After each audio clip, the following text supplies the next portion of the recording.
حضرت انس رضی الله عنه دا د اتو کالو ډیر زیات خيارو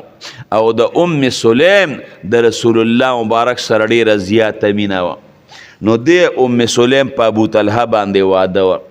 او دا د ابو طلحه زوی خو میرنی د ام سلیم خپل زوی.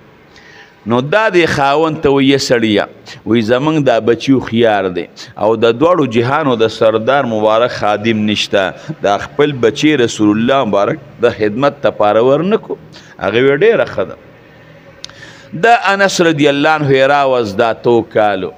پاک پیغمبر وقت وی دا الله رسوله انس می در لراوسته دی بستا خدمت کئ او دعا ورته وکا. پاک پیغمبر وقت وته دعا وکړه اللهم بارک له فی عمره و ماله و ولده الله عمر کې مال کې ولد کې وته برکت پیدا کا. لس کال حضرت انس رضی الله عنه د دوړو جهانو د سردار مبارک خدمت کړي او حضرت انس رضی الله عنه فرمایي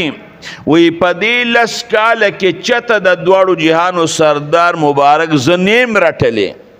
ما ته چته لس کال کې رسول الله مبارک غوسه شوی نه دی.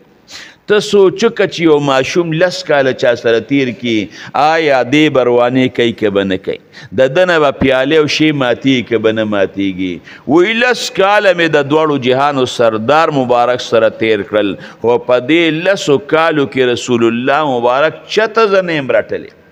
وی بعضې وخت کې به زما په لاس کې یو شی مات شو یا یو شی به زما نه توی شو نو وی چې ما ته به د کور خلق غوسه کېدله وی د دواړو جهانو سردار مبارک به چې پرېږی دی دا پیاله چې ماتېده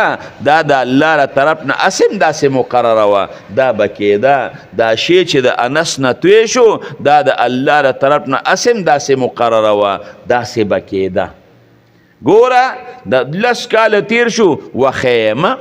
جومات ته راځې ځان سره ماشوم راوله ګوره جب ته ګوره ځان سره بچی راوستی دی که نه نو چې ته ځان سره ماشوم جومات ته راولې او ته د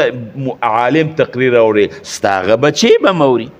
چې انشاءالله ستا عمر ته رسي د هغه ذهن دغه دی تیز دی ځکه رکوټي ذهن